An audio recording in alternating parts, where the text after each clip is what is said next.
পুরুষ আর এক বাক্য হচ্ছে মহিলা, অর্থাৎ যাকে বলি আমরা নারী পুরুষ। এবং এই নারী পুরুষের ভিতরে আল্লাহ পাক আমাদের কাউকে স্বামী বানিয়েছেন এবং কতক মহিলাকে আমাদের স্ত্রী বানিয়েছেন। এই যে স্বামী স্ত্রীর যে একটা পবিত্র সম্পর্ক,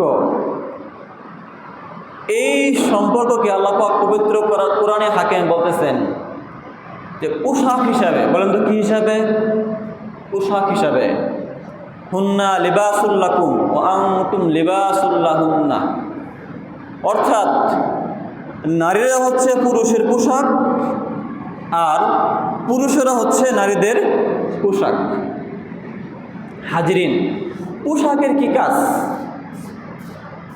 পোশাকের কাজ হচ্ছে আমাদের ইজ্জত আবরুকে ডেকে রাখা, তাই না? একটা মানুষ যদি উলম্ব হয়ে চলাফেরা করে, মানুষ কি বলবে? পাগল বলবে কি না? তো এই যে পোশাকের মাধ্যমে আমরা আমাদের ইজ্জত আবরুকে ডেকে রাখি। তদ্রূপ স্বামী স্ত্রী পরস্পরের ইজ্জতকে আমরা ডেকে রাখবো। এটা আমাদের দায়িত্ব, এটা ইমানি দায়িত্ব, এটার সম্পর্ক ইমানের সাথে। তারপরে পোশাক দিয়ে আমরা কি করি? এরপরে পোশাকের কাজ হচ্ছে পোশাক আমাদের আরামের মাধ্যম। এখন শীতকাল আসতেছে, দেখবেন আমরা মোটা মোটা পোশাক পরিধান করব। রাত্রেবেলায় আমরা গরম পোশাক পরিধান করব। সকালবেলা বের হলে অনেক সুন্দর মজবুত পোশাক পরিধান করব। এতে কি হবে? আমাদের শরীরটা শীতের প্রকোপ থেকে, আক্রমণ থেকে রক্ষা পাবে কি না?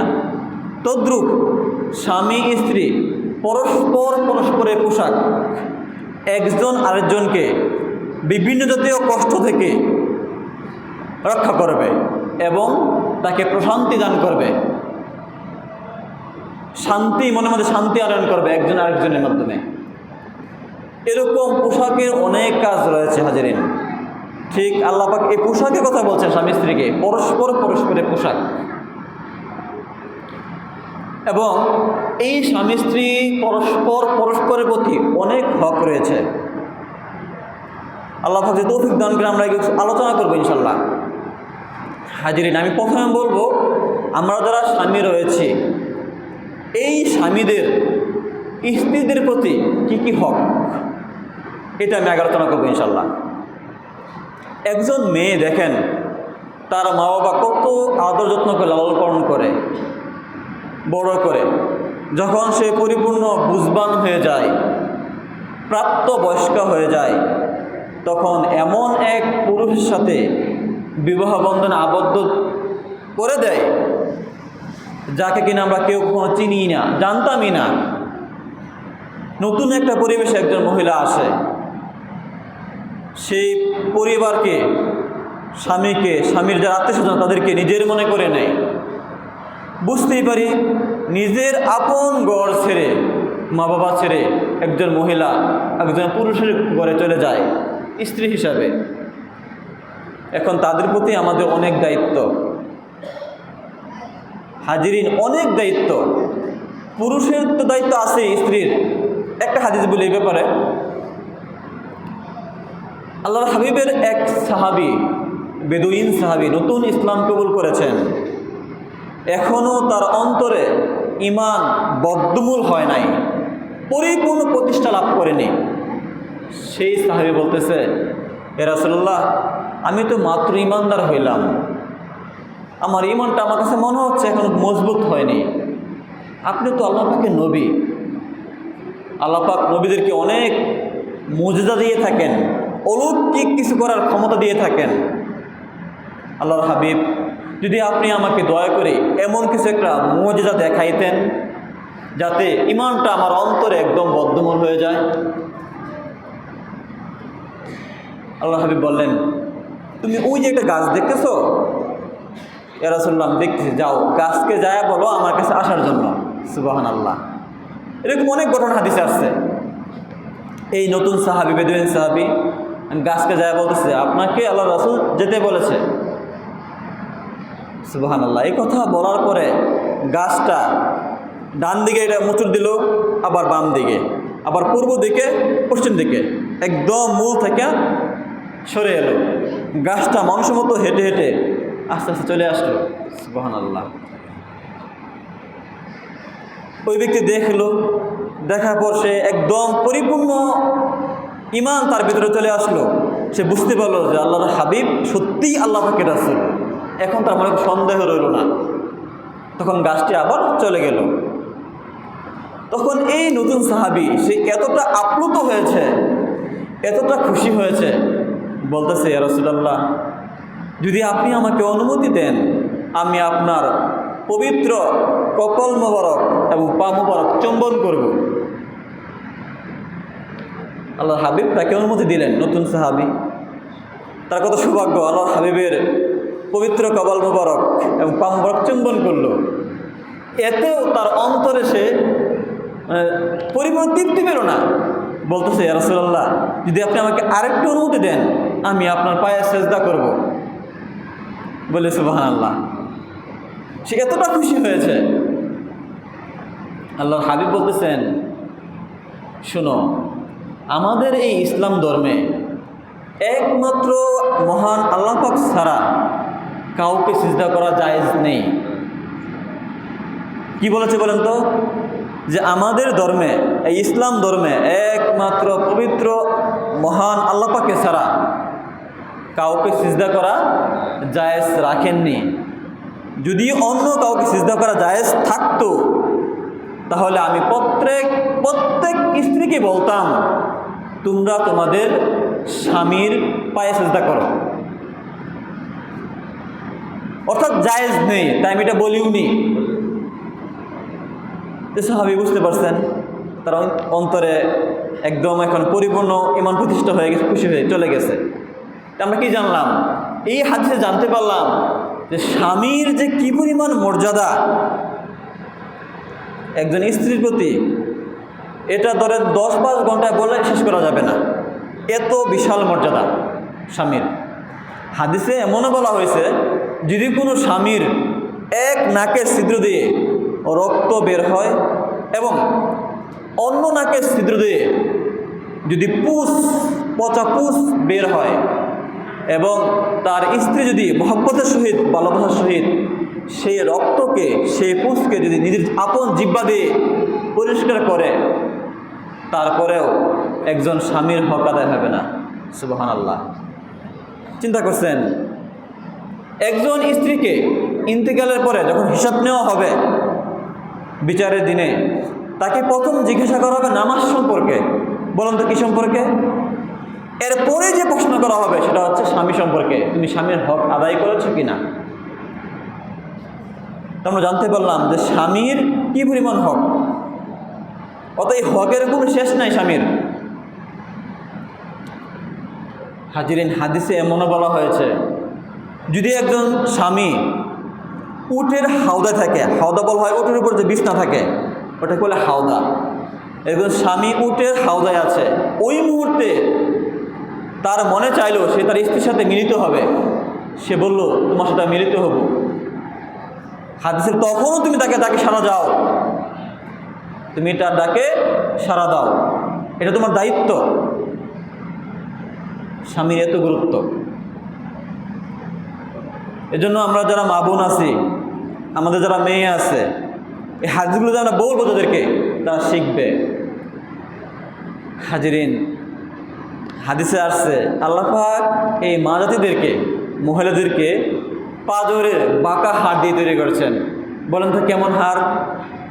দেখবেন বাঁকা জিনিস আপনি খুব জোরাজোরি করবেন, ঠাস করে ভেঙে যাবে, তার জোড়া কিন্তু ছিঁড়ে যাবে। এটা কিন্তু বাঁকা জিনিসের বৈশিষ্ট্য। এই জন্য খুব জোরাজোরি করা যাবে না, কড়াকড়ি করা যাবে না, আবার একদম ছেড়ে দেওয়া যাবে না। যদি ছেড়ে দেন সে ধ্বংস হয়ে যাবে, সে জাহান্নামী হয়ে যাবে, শয়তানের বন্ধু হয়ে যাবে। এই জন্য মধ্যম পন্থায় তাদেরকে বেশি বেশি ওসিয়ত করতে হবে, উপদেশ দিতে হবে।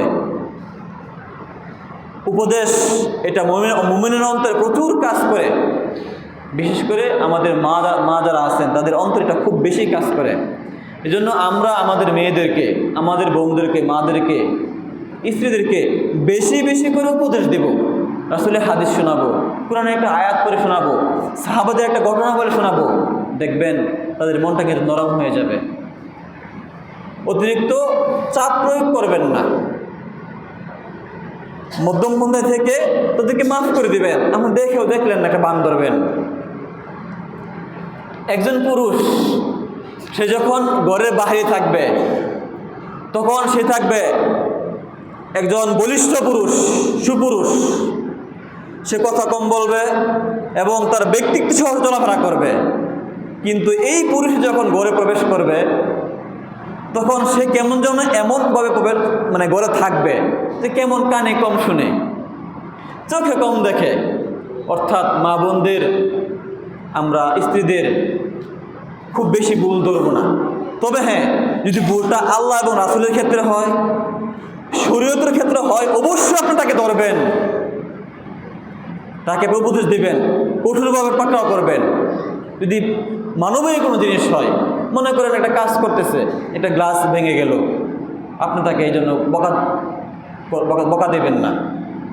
আপনি দেখবেন না, তুমি গাছটা ভেঙে গেছো, আর খেয়াল করো নাই, তুমি তো কখনো ভাঙো না, আজকে ভেঙে গেছো, তোমার কোনো দোষ নাই, এটা রাখো তো, কী হয়েছে, আমি একটা কিনে নিয়ে আসবো, এরকম সাহস দিবেন। বুঝতে পারছেন? মনে করেন 10 টাকা কাপড় ধুইল, এখন 10 টাকা কাপড় ধোয়ার ক্ষেত্রে একটু ভুল হইতে পারে, কোনো একটা কাপড়ের কোনো এক কোনায় একটু ময়লা রয়ে গেল, আপনি দেখে রাগ হয়ে গেলেন।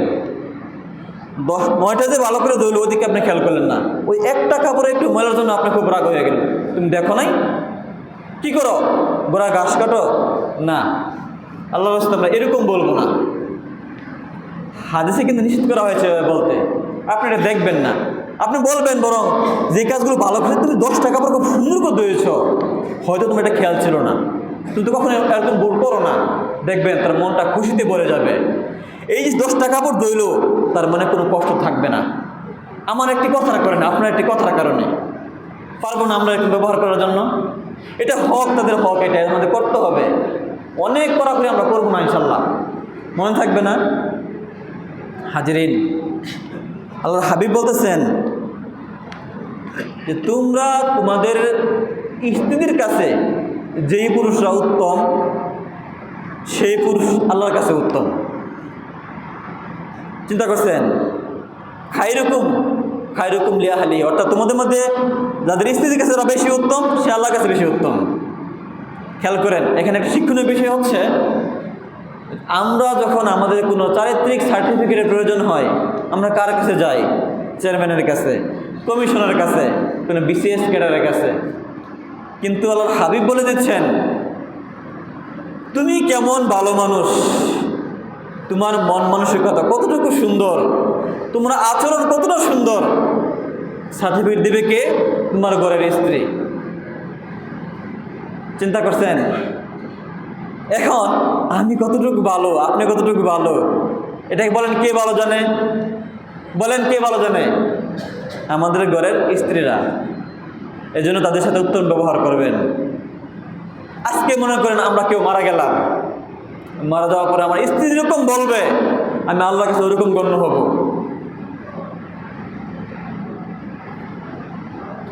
স্ত্রী যদি খারাপ বলে তাহলে আমি খারাপ, স্ত্রী ভালো বললে আমি ভালো। আর যারা বিবাহ করি নাই তাদের সম্পর্কে মা বোন যেটা বলে, বাপ যেটা বলে, সেটা আল্লাহর কাছে গণ্য। কারণ এরা কিন্তু কাছের লোক। কাছের লোক কিনা বলেন, মা সবসময় কাছে থাকে, স্ত্রী নাই, এখন বিবাহ করে না, হয়তো বা বাবা বোন কাছে থাকে। এজন্য আমরা তাদের সাথে খুব ভালো ব্যবহার করব।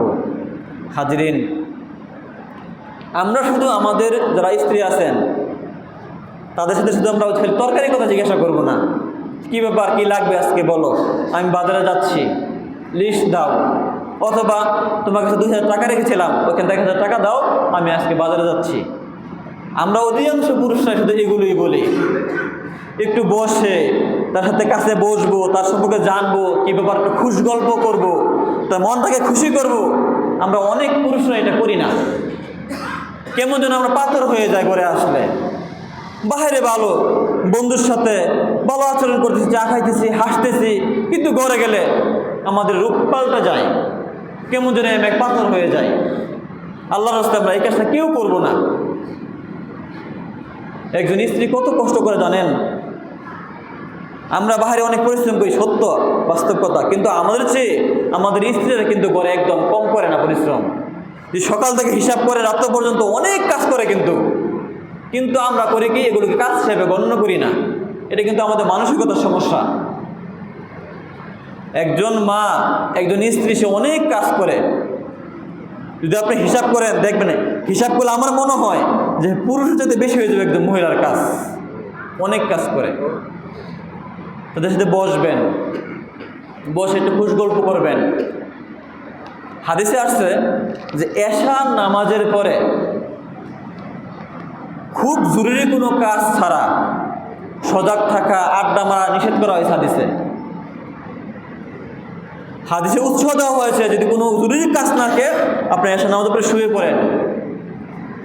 তবে স্ত্রীদের ক্ষেত্রে ভিন্ন। আপনার ঘরে স্ত্রী আছে, আপনি যা শুইলেন, একটু গল্প করলেন, হাসি একটা কথাবার্তা বললেন, তার সম্পর্কে জানলেন, বলো তোমার সারাদিন কোনো সমস্যা হয়েছে কিনা, তো মাথায় হাত বুলে দিলেন। তার এই কষ্ট, সারাদিন কষ্ট করছে, আপনি বললেন অনেক কষ্ট করেছো, তুমি অনেক ভালো মানুষ, আসলে তোমার মতো মেয়ে পেয়ে আমি অনেক খুশি, এরকম প্রশংসা করলেন, দেখবেন তার সারাদিনের কষ্ট দূর হয়ে যাবে। আমরা পারবো না ইনশাল্লাহ এই কাজটা করতে? মনে করেন প্রত্যেকে রান্না করতেছে, 5 আইটেম রান্না করেছে, এখন তরকারিতে কোনো এক তরকারিতে লবণ কম হয়ে গেছে, আমরা রাগ হয়ে যাই। আল্লাহর রাস্তায় আমরা রাগ হবো না, আমাকে তো রাগ হয়ে যায়। রাগ হয়ে না কেন বলেন? না, এটা করা যাবে না। হাদিসে আসছে যে আল্লাহর হাবিব সাল্লাল্লাহু আলাইহি সাল্লাম ওনার পুরো জিন্দেগিতে কোনোদিন কোনো স্ত্রীদের দোষ ধরেননি রান্না করার ক্ষেত্রে। মন চাইলে খাইতেন, না মন চাইলে খাইতেন, এটা আমি খাবো না আজকে, শেষ। কোনো স্ত্রীকে ইচ্ছা করে বলেন রান্না খারাপ করে, সেও তো এইটাই খাবে না, সে কি আরেকটা খাবে? আমাকে যা দিচ্ছে সে কিন্তু ওইটাই খাবে। অতএব তাদের প্রতি আমরা কিন্তু রাগ করবো না, মাফ করে দিব। আমরা জানলেও জানলাম না এরকম হবো, আমরা পারবো না ইনশাল্লাহ। হাজিরিন, একবার মদিনা মসজিদের সামনেই কিছু কালো লোকেরা, অর্থাৎ যাদেরকে আমরা বলি কি ইথিওপিয়ান, কৃষ্ণাঙ্গ যারা, ওরা আশুরার দিনে বর্ষা নিয়ে খেলা করতেছে। তা আল্লাহ রাসূলের স্ত্রী আম্মাজান হযরত আয়েশা, উনি বয়সে কিন্তু অনেক কম ছিলেন, ছোট বয়স ছিলেন, 9 বছর বয়সে আল্লাহ হাবিবের ঘরে গিয়েছেন। তা আল্লাহ হাবিব কতটুকু খেয়াল রাখতেন, বলতেছে আয়েশা তুমি কি খেলা দেখবা? আল্লাহ হাবিব মন বুঝতেন স্ত্রীদের, সামনে তুমি কি খেলা দেখবা?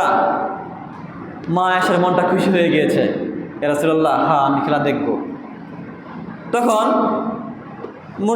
মসজিদের সামনে গেলা হইতেছিল, আল্লাহ হাবিব ঘরের দরজার সামনে এইভাবে দাঁড়াইলেন। তখন মা আয়েশা আল্লাহ হাবিবের পিছনে এদিক দিয়ে, কাঁধের দিক দিয়ে, মানে মুখটা বারকে চোখটা বারকে দিয়ে খেলা দেখতেছেন। যতক্ষণ খেলা দেখতে মন চেয়েছে মা আয়েশার, ততক্ষণ আল্লাহ হাবিব খেলা দেখাইছেন। বলি সুবহানাল্লাহ। আল্লাহ হাবিব একটু ক্লান্ত হননি, খেলা দেখাইছেন। কেন? স্ত্রীকে খুশি করার জন্য। খুশি করার ক্ষেত্রে যদি কাজটা বৈধ হয়, ইসলামের বিরুদ্ধে না যায়, হালাল কাজ হয়, আপনি খুশি করবেন, কোনো সমস্যা নাই, এটা জায়েজ, কেন করবেন না আপনি? আপনার জীবনের পরম সঙ্গী হচ্ছে আপনার স্ত্রী, আমার স্ত্রী, আমরা কেন এই কাজটা করবো না? আমরা এই কাজটা করবো ইনশাল্লাহ, পারবো না ইনশাল্লাহ। তবে যদি আবদারটা এরকম হয় যে শরীয়তের বিরোধী, অথবা এমন জিনিস চাইতেছে আপনার কাছে যেটার মাধ্যমে ফিতনার হওয়ার আশঙ্কা আছে, যেমন এই যে বর্তমানে যদি আমরা অ্যান্ড্রয়েড সেট চালাই, মোবাইল সেট, আপনি ডাটা বললে, আপনি যখন ডাটা অন করবেন, অসংখ্য এমন অনাকাঙ্ক্ষিত বিষয় আসে যা আমরা কল্পনা করি না। দেখলেই চোখের গুনাহ, শুনলেই কানের গুনাহ, কল্পনা করলে অন্তরের গুনাহ। আপনি এই ক্ষেত্রে কঠোর হবেন। আপনি তাকে এরকম মোবাইল কিনে দিয়েন না, বাটন ফোন দেন। আপনাকে চাইতেছে টিভি, যে পাশের বাড়ি ঘরে যেতে হয় জি বাংলা দেখতে, সিরিয়াল দেখতে, না, আপনি এটা দিবেন না।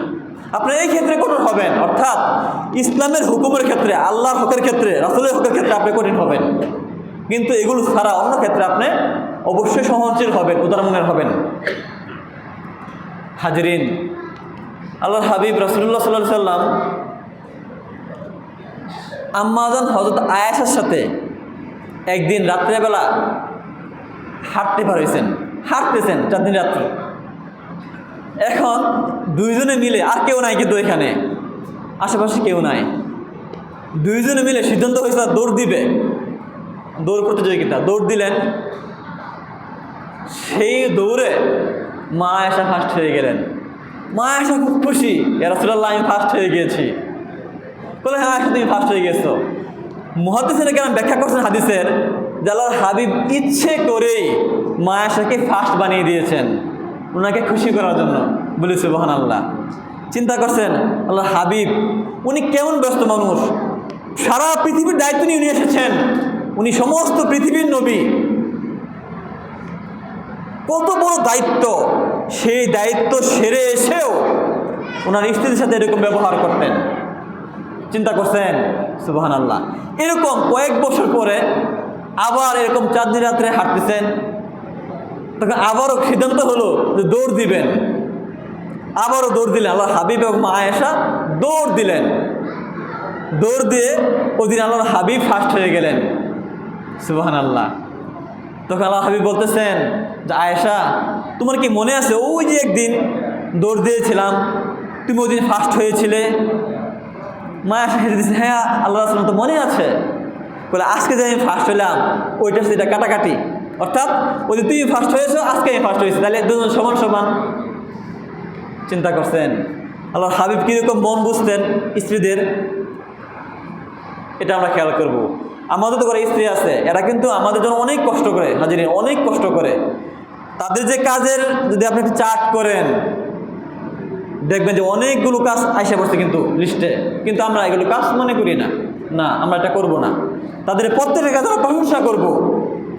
যদি ভুল হয়ে যায় মহব্বতের সহিত ভালোবাসার সহিত তাকে শুধরে দেব, উপদেশ দেব, আমরা মারবো না ইনশাল্লাহ। মারা কিন্তু ভালো কোনো কাজ না।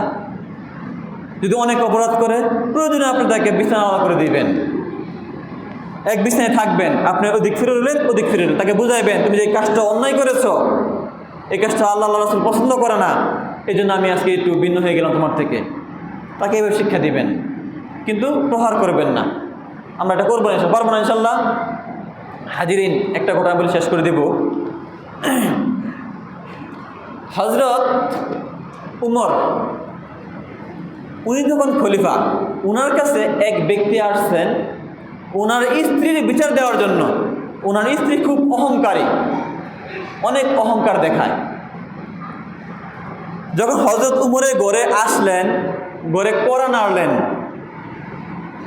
তখন হযরত উমর ঘর খুললেন। খোলার পরে বলতেছেন কি ব্যাপার? তো আপনার কাছে আমি আসছি একটা অভিযোগ করার জন্য। এই মুহূর্তে ভিতর থেকে আওয়াজ আসতেছে, অর্থাৎ হযরত উমরের স্ত্রী অহংকার করতেছে, কেমন একটা ভাব ওই লোক বুঝতে পারতেছে। তখন কিছু না বলেই ওই ব্যক্তি যাওয়া শুরু করছে, চলে যেতেছে।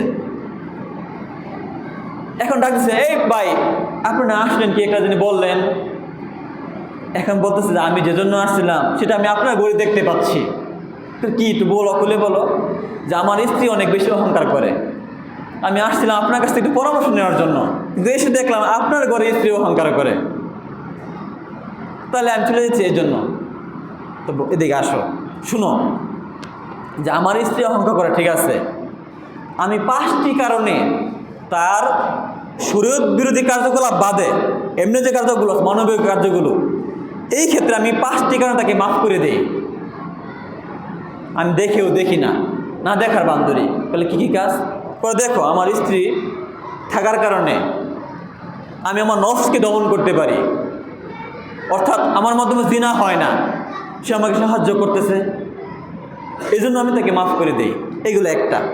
এরকম আরও বলতেছে, দেখো সে কিন্তু আমি থাকায় যখন থাকি না বাসায়, সে কিন্তু আমার ঘরে যারা আছেন, আমার ছেলে মেয়ে, আমার জিনিসপত্র, আসবাবপত্র, মালামাল সব কিছু সে দেখাশোনা করে, আমি এই জন্য তাকে মাফ করে দিই। এরকম দেখো যখন আমি থাকি না তখন সে আমার ধুপি, আমার কাপড় চোপড় ধুয়ে দেয়, আমি এই জন্য তাকে মাফ করে দেই। এরকম সে আমার সন্তান লালন পালন করে, অনেক কষ্ট করে, এই জন্য আমি তাকে মাফ করে দিই। এরকম বেশ কয়েকটা বলছেন।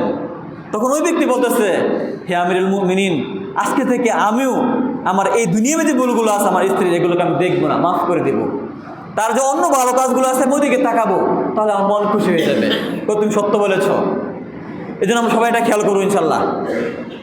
হাজিরিন, আল্লাহ আমাদের প্রত্যেককেই, যারা এখানে পুরুষরা আছে, প্রত্যেক পুরুষকেই আদর্শ স্বামী হওয়ার তৌফিক দান করুক, সবাই বলি আমিন। এবং আমাদের প্রত্যেক মা বোনদেরকে, স্ত্রীদেরকে আদর্শ স্ত্রী হওয়ার তৌফিক দান করুন, সবাই বলি আমিন। আসসালামু আলাইকুম ওয়া রাহমাতুল্লাহি ওয়া বারাকাতুহু। আমরা দাঁড়িয়ে